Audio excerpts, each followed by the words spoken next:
Welcome to this deep dive. We take material you're interested in, unpack it, and really pull out the core insights for you. Giving you a kind of shortcut to getting well-informed efficiently. Exactly. And today, we're looking into the power of silence. We're using a really interesting book as our guide here. Yeah, one that digs into how quiet can actually, well, make things flow better in your life. A bit counterintuitive, maybe. Maybe. Especially for you if you're aiming to soak up knowledge fast. So we'll break down the key ideas from this book. It covers a lot of ground self-reflection, finding inner calm. Communication, even handling conflict better. It really makes you think, you know? Mm-hmm. With all the constant noise, what secrets might silence actually hold for, like a more balanced life? It's quite something, isn't it, to think that just absence of sound could be so powerful. Right. So the book starts with the benefits. Why should we even care about silence beyond just, enjoying a quiet moment? Well, that's where the research comes in. The book points to studies showing silence has this really profound impact on our brains, our health. Okay, let's get into that. The brain and noise. The book explains how all the sound around us keeps our brains constantly processing. Yeah, kind of like running too many apps at once. It leads to cognitive overload. Which makes sense. And that overload can cause stress, mess with sleep. Exactly. And the book frames silence as the antidote, like hitting a reset button. Having the brain a break. Yeah, a chance to rest, recover. The book mentions this can actually lower stress levels, increase your attention span. Make the brain work more efficiently, basically. Pretty much like clearing out the mental clutter. And there was that study, wasn't there, from 2013? Oh yeah, the hippocampus one. Really fascinating. Tell us about that. The book says something like 2 hours of stillness a day. Yeah, it stimulated new cell formation. In the hippocampus, that's the brain area tied to memory and learning. Wow. So more quiet could literally mean better memory, better learning capacity. That's the implication the book draws out. It's pretty significant. Definitely. And it doesn't stop there, does it? The book connects silence to self-awareness, too. It does. When the external noise fades, your internal thoughts and feelings can come to the surface more easily. So you get a chance to actually, listen to yourself. Which is key for personal growth.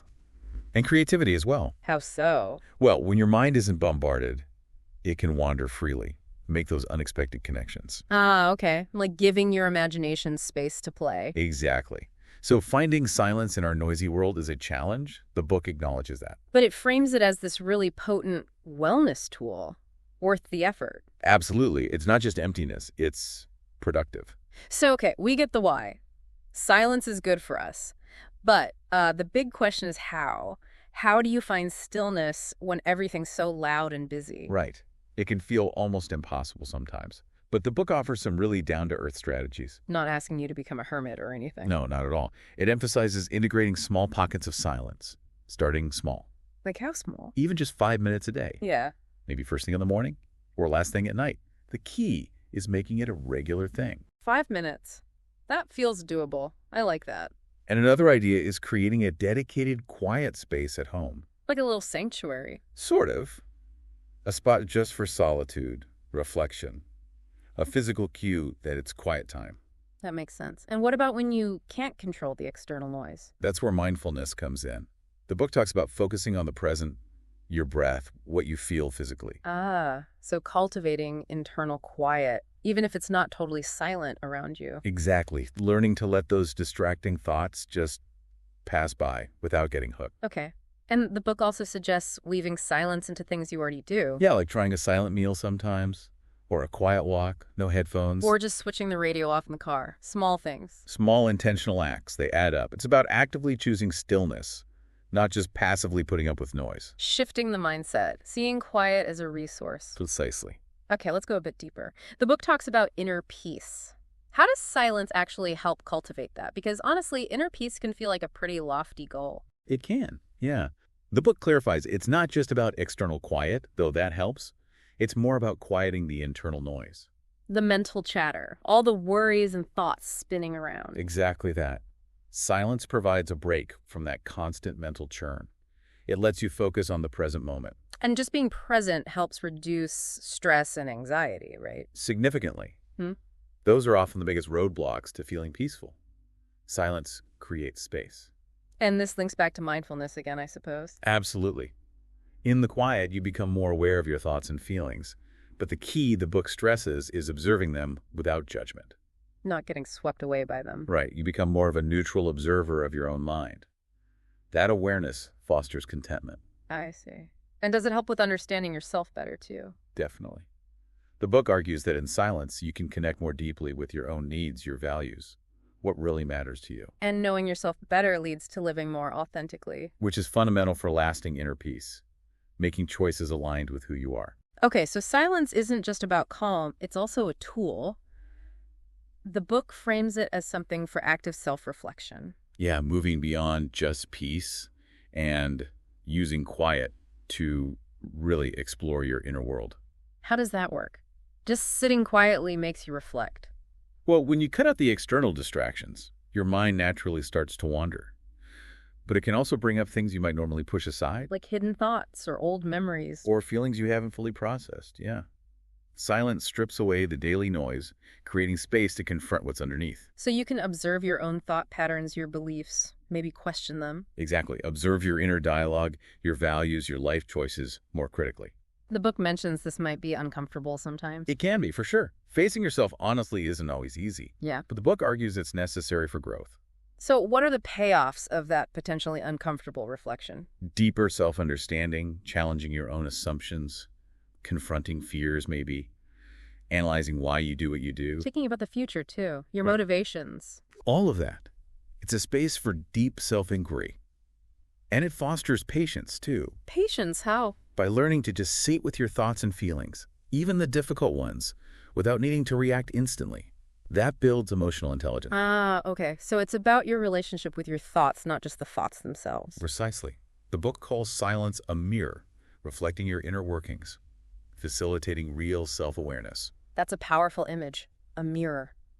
And then the book shifts gears slightly, talking about healing. Yes, moving from active reflection to the more restorative side of silence. Its healing potential. That sounds intriguing. Healing. How? It describes the calm of silence as a kind of balm for the soul, you might say, healing invisible wounds. Like stress or emotional turmoil. Exactly. Stillness offers a refuge from the chaos, allowing you to reconnect with yourself, listen inward, process emotions. So the introspection itself is healing. The book suggests it can be, profoundly so, especially for stress and anxiety. It's about giving yourself that space to process. And it helps you tune into your body more, too, right? Not just your mind. Yes. Noticing physical sensations, Yeah. tension, promoting overall well-being, physical, mental, emotional. And didn't the book loop back to that brain study here, the hippocampus one? It did, reinforcing the idea that silence isn't just about repair. It helps you grow and evolve, literally changing your brain structure. Wow. Okay, let's talk about mindfulness more directly. We've touched on it, but how does the book see the relationship between silence and mindfulness practice? It sees silence as creating the ideal conditions for mindfulness. That state of active, open attention to the present. So silence isn't mindfulness itself, but it helps you get there. Exactly. It's a powerful tool for cultivating that state. It removes a major layer of distraction. Letting you concentrate better, connect inwardly. Focus on your thoughts, emotions, sensations, without all the external hum. It's a chance to clear mental clutter, reflect, regain focus. Does the book say you need complete silence for mindfulness? Not necessarily external silence. It emphasizes finding mental silence, where thoughts still exist, but you're not judging or reacting to them. Ah, the internal stillness again. Right. That internal quiet allows you to examine thoughts and feelings from a distance, rather than being totally caught up in them. So incorporating silence into mindfulness isn't about blocking the world out. No, it's more about becoming more attuned to it, internally and externally, but without letting the noise dictate your inner state. Okay, that makes sense. Building on that, the book links silence directly to mental clarity. How does quieting down help us think more clearly? Well, in our world, which the book notes is just getting noisier, Tell me about it. silence cuts through that. Huh. It provides this tranquil space for the mind to just breathe. And that break from distraction helps declutter. Exactly. It frees up mental bandwidth, allowing for better concentration, sharper focus.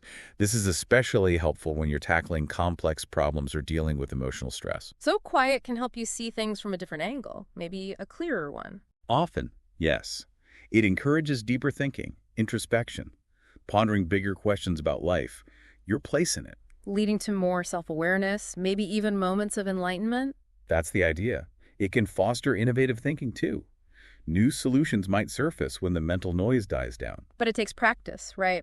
Tuning out the external, tuning into the internal. Definitely. Patience is key. The book suggests consciously setting aside time, like early mornings or late nights, specifically for quiet contemplation. Right. And what about creativity? We touched on it earlier, but the book gives it specific attention. It does. It positions silence as pivotal for fostering imagination and generating novel ideas. How does that work? What's the mechanism? Silence acts as a catalyst, allowing you to sink into deep concentration. External chatter fades. Yeah. Your inner world takes center stage. So you're forced to explore your own mind, in a way. Yes. And that's where you might unearth unique insights or inspiration that get drowned out by daily noise.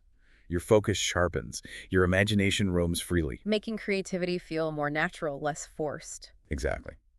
And silence also allows for reflection on the creative process itself. How so? It gives you space to review your work, see strengths, weaknesses, areas for improvement, to refine your ideas without constant new input. And can it help with creative blocks? The book suggests it can. By removing overwhelming stimuli, it clears the mental palette, allowing fresh ideas to emerge. Interesting. Okay, let's shift focus outwards now. How does the book suggest silence impacts our relationships with others? This is a fascinating part. It argues silence can significantly improve relationships, fostering deeper connections and understanding. Which seems odd, right? We usually think communication is key. It is, but the book defines silence here not as absence, but as an active, intentional act, creating space. Space for what? For reflection, empathy, connection. Allowing silence in conversations actually shows respect for the other person's thoughts and feelings. Can you give an example? Sure. Think about a heated argument. The book suggests that choosing a moment of silence, instead of immediately firing back, Lets you cool down. yes, and process your emotions, craft a more thoughtful response. It can diffuse tension, prevent saying things you regret. Okay, I see. And it helps with listening, too. Profoundly. True listening, the book says, often happens in the quiet spaces. It lets you fully focus on the other person's words, their perspective. Gain a deeper understanding. Exactly.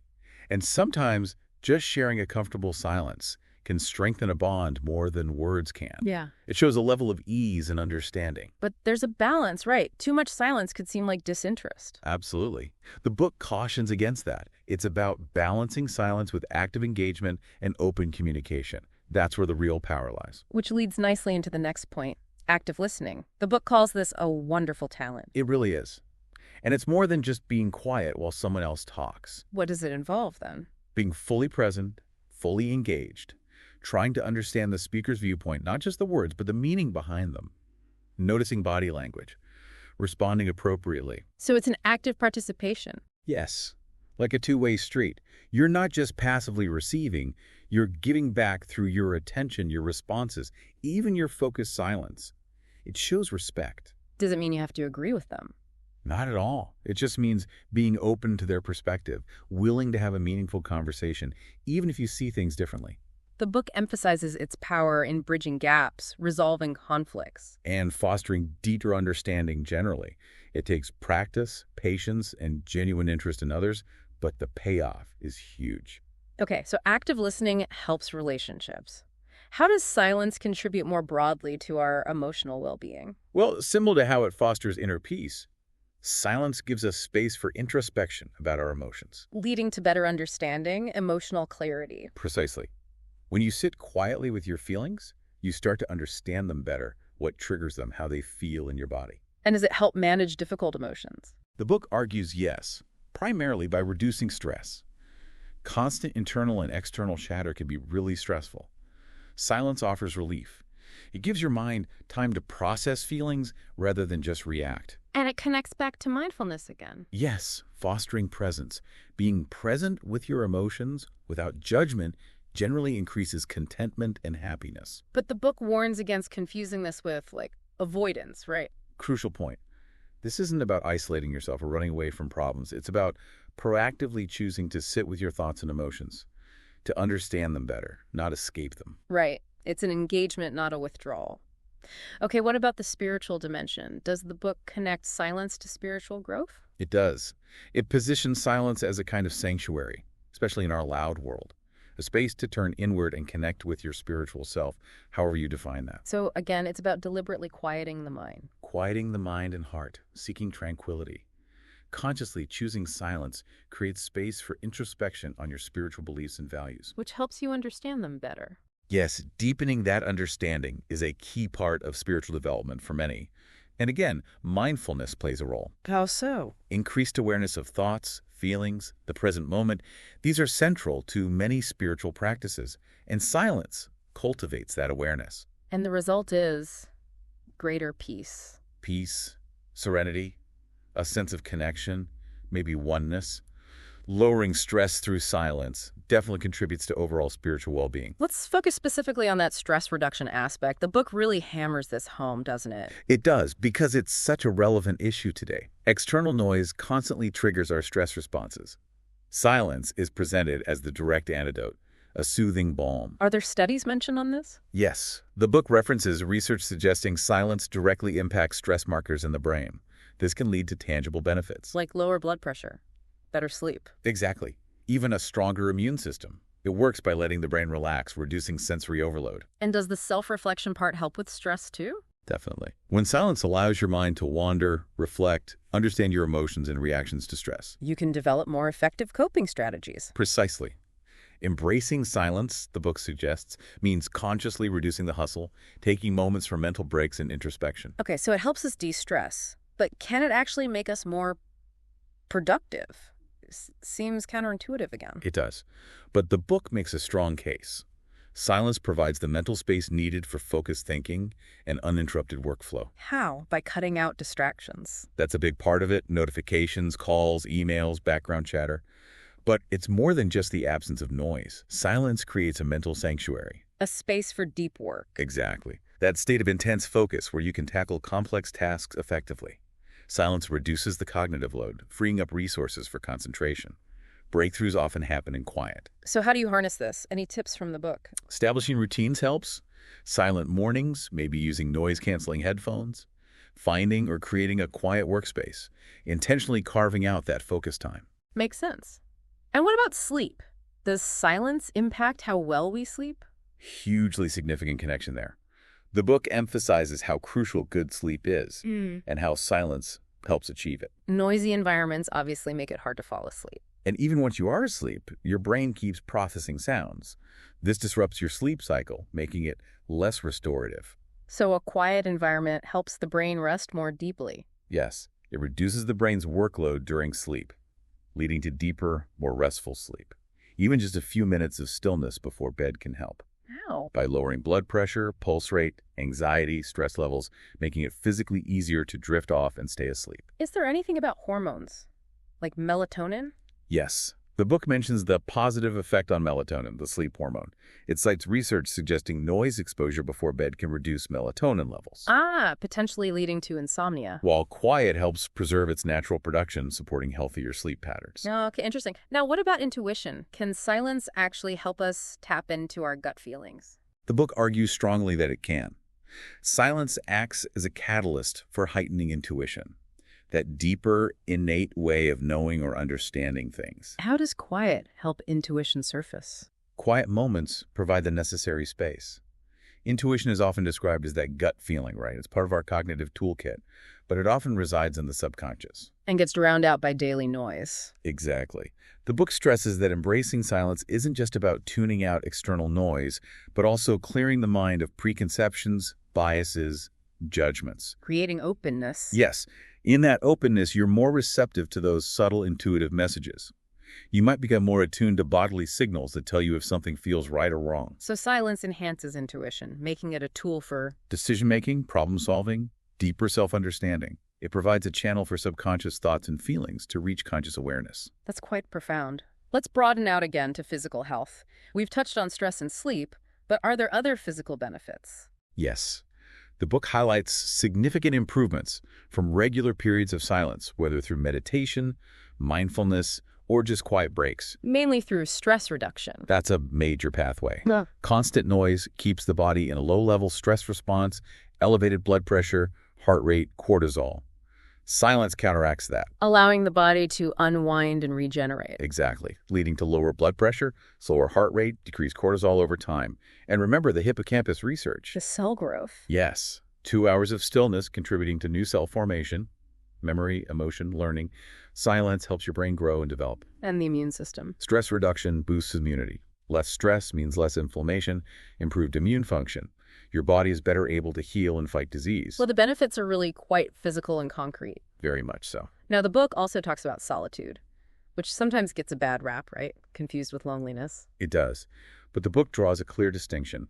Isolation is unwanted loneliness. Solitude is chosen, intentional disconnection to connect more deeply with yourself. And silence is key to solitude's power. Absolutely. In the silence of solitude, you can hear your inner voice more clearly. Reflect, analyze, understand your thoughts and feelings without external input. Increasing self-awareness, emotional intelligence. Yes. And solitude, the book notes, often sparks creativity.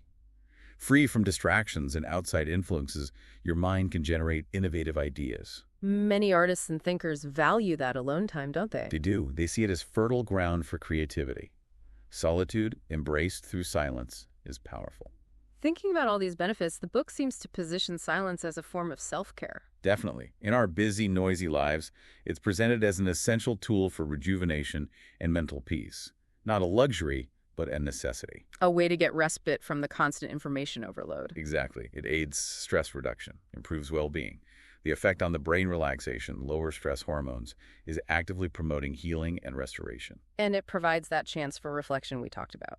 Yes, leading to better self-understanding, better decision-making, self-discovery. Plus, it enhances focus and concentration by cutting distractions. Improving productivity and cognitive function, as we discussed. So it's not about isolation. It's about nurturing your mental health, feeling better, and being better equipped to handle life. Okay. Another interesting angle is silence and letting go. How are those connected? The book explains that embracing silence teaches the art of letting go, which fosters resilience and growth. How does silence teach that? Well, like silence itself, letting go isn't about absence or emptiness. It's about creating space. Space for new experiences, perspectives, insights. So immersing yourself in silence helps you identify what you need to let go of. It creates the environment for that introspection. You can tune into your inner self, notice the noises, maybe unhelpful thoughts, draining emotions, old patterns, even relationships that disrupt your inner peace. And silence encourages you to confront these noises rather than ignore them. Yes. And then consciously choose to release them. The book describes the feeling as liberating, like shedding a heavy load. It's not about discarding parts of yourself, but decluttering. Decluttering the emotional landscape, exactly. Making room for growth and transformation. That makes sense. What about conflict? Can silence actually help resolve disagreements? Our instinct is usually to talk more, right? Defend our position. It often is. Oh. But the book suggests silence can be a surprisingly powerful tool in conflict resolution. How? By just not talking. By choosing quiet contemplation instead of immediate reaction, gives you perspective. It allows you to truly listen. Creates a safer space, maybe. Less adversarial. Exactly. A space where people might feel safer expressing thoughts without immediate judgment or retaliation. Adopting a silent listening approach can allow empathy to emerge. You start to understand the other person's viewpoint better. Which is essential for finding common ground. And silence gives you control over your own emotional response. Prevents those impulsive reactions that just escalate things. Right.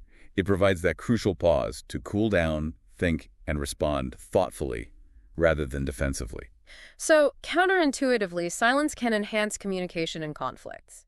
And the book discusses enhanced communication more generally, too. Yes, arguing that silence within communication can actually amplify your words and intentions, making things clearer. How? It emphasizes that effective communication isn't just what you say, but also knowing when not to speak. Silence provides the space for that active listening we discussed. Promoting empathy, allowing you to truly hear and process. Leading to more thoughtful, meaningful responses. Silence also allows for reflection before you respond. Making your own communication more precise and effective, showing respect for the conversation. Exactly. And don't forget nonverbal cues. A strategic pause can emphasize a point, build suspense, or convey emotion more powerfully than words sometimes. Silence adds weight. Okay, so silence benefits communication, relationships, our inner world. The book seems to tie it all back to personal growth, ultimately. It really does. It reiterates how those quiet moments foster reflection on thoughts, feelings, experiences, driving self-awareness and development. It's about disconnecting from the external to reconnect internally. Yes. cultivating inner peace, tranquility, which enhances overall well-being and life quality, and boosting creativity and problem-solving, too. By creating that mental space for deep thinking. Allowing the mind to wander, explore ideas, find innovative solutions, it underpins so many positive changes. So bringing it all together, the final message seems to be about balance, embracing silence for a balanced life. Absolutely vital in today's world. Constant noise, social media, city life that throws us off balance, leads to stress. And silence is the refuge. A refuge, yes. Yeah. Space to breathe, think, just be without demands. It allows that deep connection with your inner self, uncovering insights. And the book clarifies it's not about rejecting all noise. Not at all. It's about striking a healthy balance, consciously making space for quiet periods, meditation, a quiet walk, just turning things off for a bit. How does this help maintain emotional equilibrium? By giving the mind regular breaks from constant stimuli, thoughts and emotions can settle. You gain calm, clarity. You respond more rationally. There was another study mentioned near the end about silence versus music. Yes, suggesting that even just 2 minutes of stillness can be more calming and relaxing than listening to relaxing music. Wow, just 2 minutes. Shows the inherent power of quiet. So overall, silence emerges as this multifaceted tool for self-reflection, conflict resolution, personal growth, better communication. Fundamentally, for finding balance. Exactly. Thank you for taking this deep dive into the power of silence with us. We've explored the many ways quiet can benefit our minds, emotions, relationships, creativity, and just our overall balance. It really is a potent yet often overlooked resource. So here's a final thought for you to mull over. Consider one specific area of your life right now. Where could intentionally incorporating more silence yield the most significant positive change for you? What might that look like day to day? And maybe what's one small step you could take, even today, to start inviting that quiet in?